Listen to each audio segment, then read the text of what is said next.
दिनेश पाडगावकरांची एक अप्रतिम कविता आहे. ते म्हणतात, आयुष्य हे विधात्यानं लिहिलेलं पान असतं, रिकामं तर रिकामं आणि लिहिलं तर छान असतं.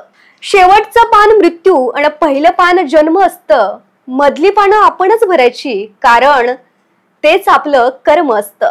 नमस्कार, मी प्रियंका आणि तुम्ही पाहताय शंखनाद प्रस्तुत सेकंड इनिंग. खरं तर अनेक वर्षांपासून सामाजिक चळवळीमध्ये आपल्या महाराष्ट्रात एक प्रखर आवाज गुंजत होता, तो म्हणजेच डॉक्टर सीमाताई साखरे यांचा.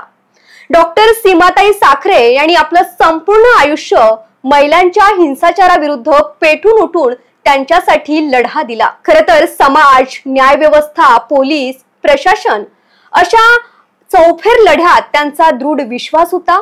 आणि खरं तर सीमाताई आज आपल्या सोबत आहेत आणि त्यांचं वय 92 वर्ष आहे.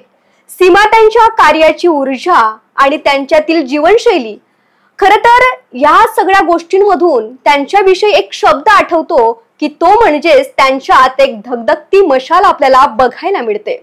खरं तर आज आपल्या सोबत सीमाताई साखरे आहेत. डॉक्टर सीमाताई साखरे यांच्याकडनं त्यांच्या कार्याची व्याप्ती, त्यांचं या प्रवासामध्ये आलेलं अनुभव आपण त्यांच्याचकडनं जाणून घेऊयात. नमस्कार ताई, शंखनाद प्रस्तुत सेकंड इनिंग मध्ये आपलं स्वागत आहे. नमस्कार. माझा पहिला प्रश्न की तुम्हाला समाज कार्याची आवड कशी काय निर्माण झाली, म्हणजे तुम्ही घर सांभाळून म्हणजे स्त्रियांच्या प्रश्नांकडे कसं काय लक्ष दिलं, म्हणजे काय विचार होतो तुमच्या मनामध्ये? तुझा प्रश्न फार तांत्रिक आहे. मी जिथे जन्मले ते लहानसं गाव, माझी आजी होती, माझी आई होती, माझे वडील होते. माझे वडील त्या काळामध्ये वेगवेगळ्या विचारांनी ग्रासलेले असायचे. त्यांना कधी राजकारण दिसायचं, कधी समाजकारण दिसायचं, कधी कोणाचे प्रश्न, कधी गरिबांचे प्रश्न. आणि घर माझी आजी चालवायची. माझी आजी शिकलेली नव्हती आणि आई होती. आईची बाळणपण व्हायची, तिला दुसरं कामच होतं. आणि बाळ झालं की आजी जवळ द्यायची. आणि आजी एक दुसरी आत्या पण होती, ती परत आलेली म्हणजे टाकून दिलेली.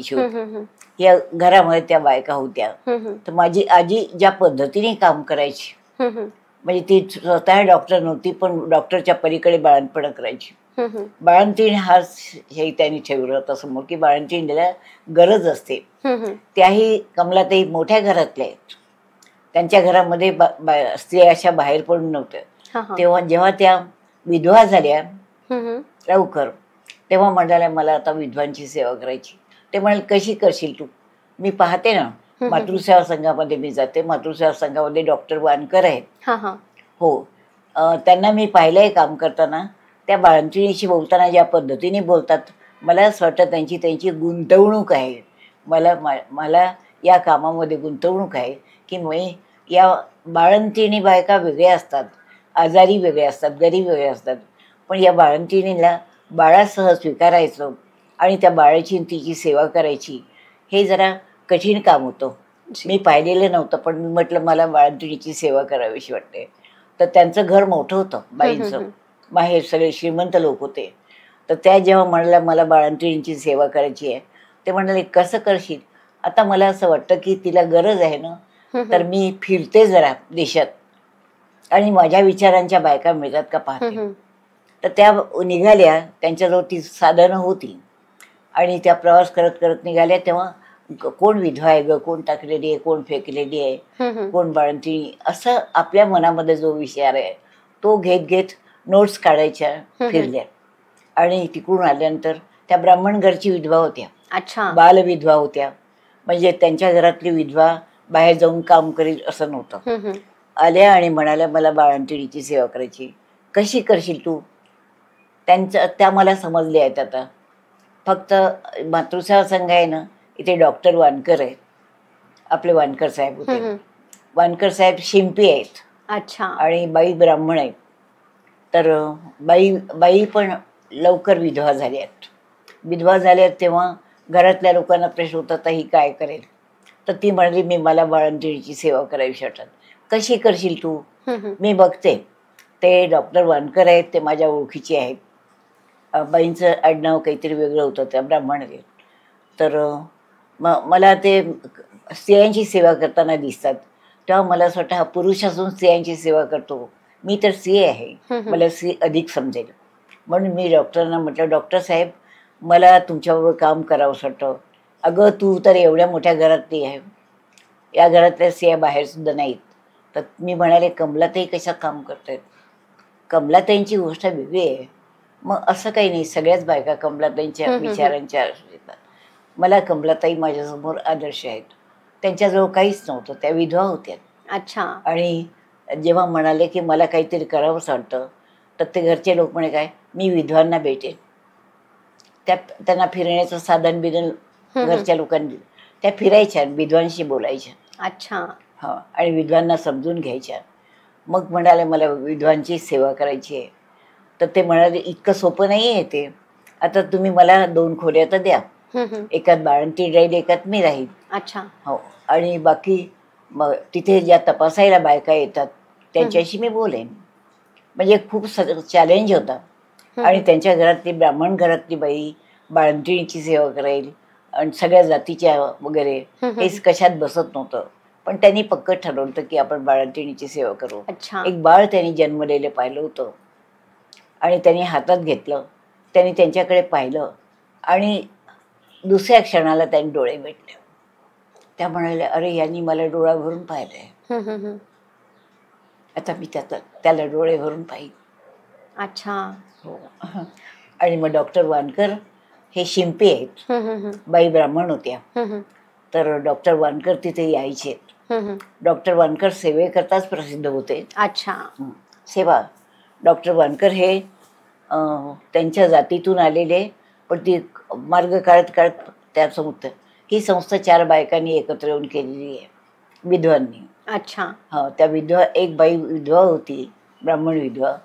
आणि मोठा प्रश्न होता. त्या म्हणाल्या की मला असं वाटतं मी बाळंतिणीची सेवा करेन. तर ते ब्राह्मण घराणं होतं. ते म्हणाले तू कशी करशील.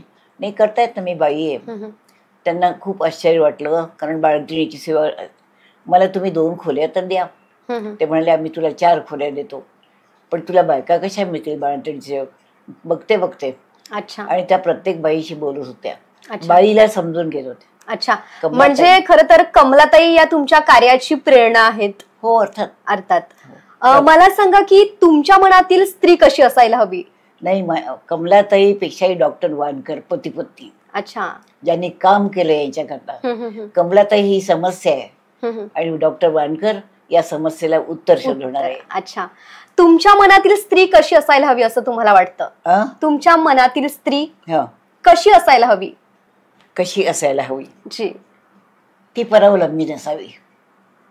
आणि हे डिफिकल्ट आहे, कारण स्त्री जन्माला येते तेव्हापासून तिला बाईची जात आहे, मुलीची जात आहे, बाहेर जाऊ नको, याच्याशी बोलू नको, त्याच्याशी बोलू नको.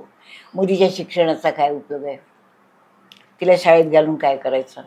अशा परिस्थितीमध्ये कमलाताई जन्मल्या. आणि कमलाताई लवकर विधवा झाल्या आहेत. कमलाताई लवकर विधवा झाल्यानंतर त्या म्हणाल्या की मला त्या प्रश्न होता ब्राह्मण घरामधल्या विद्येचा. त्या म्हणाल्या मला विधवा म्हणून मी बाजूला करू नका, मी एक स्त्री आहे, मी स्त्रियांशी बोलेन आणि स्त्रियांना समजून घेईन. तुम्ही माझ्यासाठी थोडे फंड्स ठेवा ना, माझं लग्न नका करू, पण माझ्यासाठी फंड्स ठेवा की मी फिरू शकेल. आणि त्यांनी ठरवलं फिरायचं आणि एकट्या बायकांशी बोलायचं. नंतर मग त्यांनी पाहिलं की बाळंत झालेल्या बाईच्या व्यथा असतात, तिची सेवा करायला कोणी नसतं. तर त्या बाळंत झालेल्या बाईच्या याच्यामध्ये गुंतलंय त्या बाळंतीच्या सेवेसाठी. अच्छा. हो, की या बायका येतात, कोणी असतं नसतं, बाळंत होतात आणि ते बाळ त्या थोडा वेळ त्यांचं असतं, नंतर त्यांचं नसतं. ह्या बाईची कमाल होती, कारण ते घराणं मोठं होतं, त्यांचं ब्राह्मण घराणं मोठं होतं. आणि त्या म्हणाल्या मी बाळंतिणीची सेवा करेन. तर ते म्हणाले कसं करशील. मी फिरते ना जरा देशात, मला माझ्यासाठी पैसे ठेवा आणि मी फिरेन, माझ्याबरोबर एक बाई ठेवा. ते म्हणाले का बुवा का नाही, मला असं वाटतं की बाईबरोबर मी जास्त मोकळं राहील. का तू बाई आणि बुवात फरक करतो. हो, फरक करायला नको बा, पण आम्ही दोघे जेव्हा एकत्र बसू तेव्हा आमचे विषय बोलण्याचे सारखे असू शकतात. ते म्हणाले तू कशाला मर्यादा घालून घेते बाई आणि म्हटलं. तुझ्याबरोबर डॉक्टर वानकर आलेत, त्या लवकर विधवा झाल्यात. अच्छा. विधवा झाल्यानंतर प्रश्न होतात. त्या म्हणाल्या आता तुम्ही माझा विचार करू नका, मी या देशातल्या विधवांशी बोलणार आहे. अच्छा. ताई तुमचं बालपण कसं गेलं? माझं बालपण जी मी यवतमाळ जिल्ह्यातली आहे. यवतमाळ जिल्हा असा खाली आहे, म्हणजे चंद्रपूर जिल्हा आणि यवतमाळ जिल्हा अशा बॉर्डरवर. अच्छा. आणि खेडं होतं, म्हणजे मी खेड्यातच जन्मले. माझे वडील प्रायमरीचे मास्तर झालेत माझ्या आजीमुळे. घरामध्ये काही शेतीवाडी होती थोडीशी, कोणी बाकीचे करायचे, पण माझी आजी कारभार करायची. माझ्या आईचं लग्न झालं तेव्हा तिला बाळ झालं की आजी जवळ देऊन टाकायची आणि त्या बाळाचं संगोपन आजी करायची. अच्छा. ती म्हणायची आता तू थोडीशी विश्रांती घे आणि घर पहा, मी तुझं बाळ पाहते. असं या 2 सासूसुनांनी बाळ वाटून घेतलं. अच्छा. तर ते बाळ आजीने हातात घेतलं, ते आजीचं मित्र झालं चांगलं. हो. आणि मग त्यांना वाटलं की आता या बाळाची सेवा मी करते, तसं बाळांची आणि बाळंतीची सेवा करणारे कोणते पाहिजे. आणि म्हणून सांगितलं तुम्ही मी ब्राह्मण आहे, तुम्ही मला ब्राह्मण समजून बाजूला करू नका, मी बाई आहे, मी बायकांशी बोलणार. त्यांना बाळं होतात, त्या बाळं कशी जपतात, बाळाचं कसं करतात, बाळ मोठं झाल्यावर काय होतं, मला जरा यांचा अभ्यास करायचा आहे. तर ते घरातले लोक ते म्हणाले नाही ग तुला कसं जमेल ना, मी बाई आहे आधी आहे, मग ब्राह्मण मागावं नाही. अच्छा. तर मी बघते ना, मी ब्राह्मण विधवा कशा जगतात त्या पाहते. आणि ब्राह्मण विधवांचं लाईफ खूप होतं, त्यांना वाईट टाकलेल्या होत्या सगळ्या. तर त्या त्यांच्याजवळ बसायच्या, त्यांच्या घरातल्या लोकांशी बोलायच्या. आता तुम्ही हिचं काय करणार, हिचं काय करायचं, एक दिवस आजार होईल आणि मरेल, तुम्ही वाट पाहता हिच्या मरणाची, मी वाट पाहते की ही कर्तव्य करो. ताई तुम्ही खूप विचारवंत आहात, मला वाटत नाही विधवा बायकांना आयुष्य आहे. सगळ्या ब्राह्मण कुटुंबातले लोक त्या बाईला काही आयुष्य आहे असं मानायला तयार नव्हते.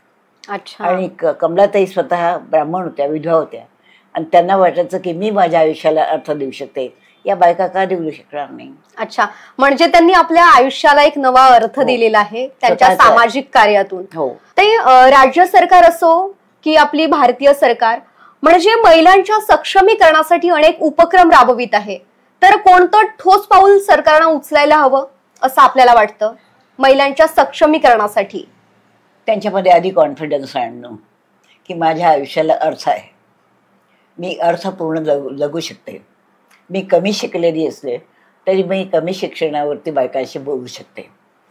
आणि मला असं वाटतं की बायकांशी बोलून बायकांची सेवा करू शकेल, कारण त्या निग्लेक्टेड आहे, बायकांकडे कोणीच पाहत नाही. त्यांची सेवा करणं हा शब्दच लोकांना माहिती नाही. बाळंतिणीची सेवा ती 10 दिवस आत असते तेवढीच, बाकी ती कामाला लागते. म्हणजे तिचा आजार विसरते, तिचं बाळ कोणीतरी सांभाळतं, आणि ती काम करणारी, घर सांभाळणारी, स्वयंपाक करणारी, वावरात जाणारी अशी बाई असते. तर कमलाताईंनी त्यांच्या घरचे लोक म्हणाले तू कसं करशील, तर म्हणाले मी विधवा बायका शोधते, त्या कशा जगतात ते पाहते. त्यांना ते, कारण त्यांचं घराणं मोठं होतं कमलाताईंचं, बरं का. ते म्हणाले कसं नाही, मी एक मैत्रीण घेते, विधवा मैत्रीण, आणि आम्ही फिरू, माझ्याजवळ थोडे पैसे ठेवा. तर ते म्हणाले हो तुझ्यासाठी आम्ही फंड्स ठेवतो, फक्त तू एकटी कशी फिरशील. नाही म्हणे, एखादी बाई मला मिळते मी पाहते. आणि त्या खूप कॉन्फिडन्सने निराधार बायकांशी बोलत होत्या. त्या विधवा असतील, टाकलेल्या असतील, कोणी त्या घरातल्या घरात त्यांच्याकडे लक्ष नव्हतं.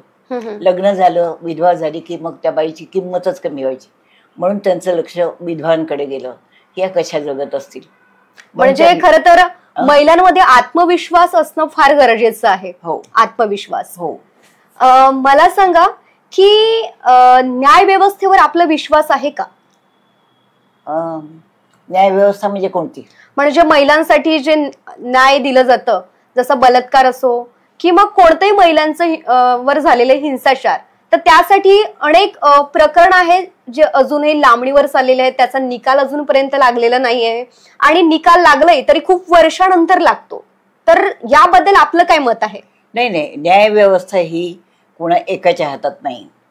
ही न्याय देणाऱ्या लोकांची काय वृत्ती आहे, बरं का. त्यांना नेमकं बायकांसाठी काय करायचं आहे, त्यांच्याजवळ जातीभेद आहेत का वगैरे, किंवा लहान गरीब जातीभेद, गरीब श्रीमंत वगैरे हे सगळं ज्यांना समजू शकलं. कमलाताई सुद्धा श्रीमंताच्या घरातल्या विधवा होत्या आणि त्या विधवा झाल्यानंतर तू काहीच करणार नाही असं सगळे म्हणायचे. तर त्या म्हणाल्या नाही मला काही करता येतं. आणि त्या तेव्हा सुतिकागृहामध्ये जायच्या. डॉक्टर वानकर होते. डॉक्टर वानकर हे सगळ्यांशी बोलायचे. तसं त्या बसल्या की डॉक्टर वानकरांशी बोलायच्या. डॉक्टर तुम्ही माझ्याशी बोला ना, मी लवकर विधवा झाली आहे, मला काही करावंसं वाटतं. मी काय अगं सगळं करता येतं, तू बाई आहेस ना, तुला बाई समजते ना, बायकांशी बोल. अरे इथे खूप बायका येतात. हे मातृसेवा संघ आहे, हे कमलाताई वगैरे याच बायकांनी चालवलं आहे. डॉक्टर वानकर याचे मूळ आधार आहेत. कुसुमताई वानकरांना काम करायचं होतं पण डॉक्टर वानकरांनी खूप सहकार्य दिलं. मला सांगा की तुम्ही अनेक सामाजिक कार्य केलीत, तर हे सगळं कार्य करत असताना तुम्हाला कोणत्या आव्हानांना तुम्ही पार करून म्हणजे समोर गेलेत? नाही, मी अडचणीत जन्मले. आलं लक्षात? काहीच नव्हतं. माझी आजी होती. माझे वडील लवकर मास्तर झाले.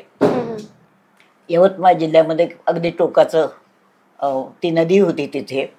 पण त्यांच्या बाजूला एक ब्राह्मण होते.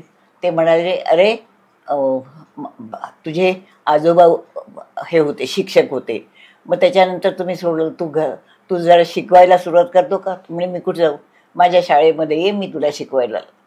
असं म्हणून तो ब्राह्मण माणूस त्यांनी बरोबर लक्षात ठेवला तर किंवा हा ब्राह्मण आहे आणि त्यांनी माझी जातबीत पाहिलेली नाही. पण मला वाटतं तर ते त्यांच्या शाळेत गेले. तर ते म्हणायचे या मुलाशी बोल, हा तुझ्याशी काय बोलतो ते पहा. आणि मग तो त्याची परिस्थिती सांगायचा. आता तू 10 मुलांशी बोल, मग आता तुला असं वाटेल की मुलांची स्थितीशी आहे. तू मुलींशी कधी बोललाय? मुलींशी बोलून पहा. अरे ह्या तर खूपच वाईट जगतात, त्यांना त्यांच्या आयुष्याचा अर्थ समजत नाही. मुलींना त्यांच्या आयुष्याचा अर्थ समजावून सांगणं की तुम्ही माणूस आहात, पहिल्यांदा माणसासारखं जगता येतं. आणि लग्न म्हणजे सर्व काही नाही. कारण त्या लवकर विधवा पण झाल्या होत्या. विधवा झाल्या म्हणून त्यांच्या घरच्या लोकांना प्रॉब्लेम होतं. ती म्हणाली मी विधवांचीच सेवा करेन. अच्छा. महिलांना काय संदेश देऊ इच्छिणार आपण? महिलांना काय संदेश देऊ इच्छिणार आपण या मुलाखतीच्या माध्यमातून? तुमच्याशी बोलत असताना जी काय संदेश देऊ इच्छिणार आपण? संदेश मी जी तिने स्वतःला बाई समजून आपल्याला वेगळं करू नये. ती माणूस आहे. माणसाच्या सर्व क्वालिटीज तिच्याजवळ आहे. तिने एकदा स्वतःला बाजूला केलं की मी बाई आहे किंवा बाईसारखं जगलं पाहिजे, बाईवरची जी बंधनं आहे ती पाळली पाहिजे, ते येतं. म्हणून ती म्हणायची मी माणूस आहे ना, मला माणसासारखं जगू द्या ना. त्यांचा पहिला हे होता. आणि त्यांची आजी होती, ती म्हणायची सारखी ती बाई म्हणते त्या विधवाही झाल्या पटकन. लग्न कधी झालं आणि विधवा कधी झाल्या ते त्या सांगतात. मला माहीत नाही माझं लग्न कधी झालं आणि मी विधवा कधी झाले. पण ती विधवा आहे. तर त्या म्हणायच्या की ठीक आहे, विधवा आहे बाजूला करतात, तर मला विधवेला जगता येईल ते पाहायचं आहे. आणि म्हणून त्यांनी तिथे ज्या विधवा वगैरे होत्या त्यांच्याशी बोलायला सुरुवात केली. तर त्या अशा वाळीत पडलेल्या त्या म्हणायच्या आता काय वावरात जावं, वावरातून यावं, जेवावं, झोपलं, दिवसभर भांडे घासावे, धुणं धुवावं, घरातल्या लोकांची सेवा करावी, काय असतं. तर त्या बाईलेच्या आयुष्याचा अर्थच काढणारं वैधव्य आहे. म्हणून त्यांचं कॉन्सन्ट्रेशन त्यांनी वैधव्यावर केलं की विधवा झाल्यानंतर त्या बाईचं आयुष्य तुम्ही ती विधवा आहे तिचं तोंड पाहू नका, तिच्याशी बोलू नका. आणि आता हिच्या आयुष्याला काहीच अर्थ राहणार नाही, तर मी विधवांच्या आयुष्याला अर्थ देईल. अच्छा. कमलाताई. अच्छा. आणि मग त्या मातृसेवा संघामध्ये डॉक्टर वानकर शिंपी वगैरे आहेत काहीतरी, बरं का, वेगळ्या जातीचे आहेत. अच्छा. तर डॉक्टर वानकरांना कोणीतरी आणून सोडलेलं होतं. आणि डॉक्टर वानकर कमलाताई होत्या, कमलाताई विधवा म्हणूनच आलेल्या होत्या. तर डॉक्टर वानकर जेव्हा बाळंतबाईच्या तिथे गेले तेव्हा कमलाताई म्हणाल्या मी शिक्षण नाही घेतलं, पण या बाळंतबाईला मला मदत करायची आहे म्हणून मी आत आले. ते म्हणाले ठीक आहे, मी पुरुष आहे, मी बाळंत होणार नाही, पण मी तुझ्याबरोबर बघेन की बाळंतबाईचं काय असतं. अच्छा. म्हणजे खरं तर कमलाताईंच्या कार्याची, त्यांच्या समाज कार्याची प्रेरणा तुम्हाला नक्कीच मिळाली. कमलाताई फार ग्रेट होत्या. जी. आपण शंखनाद प्रस्तुत सेकंड इनिंग या कार्यक्रमात आलात त्याबद्दल आपलं खूप खूप आभार. आता वेळ झाली इथेच थांबण्याची. पुन्हा भेटूयात एका नवीन विषयासह. तोवर नमस्कार.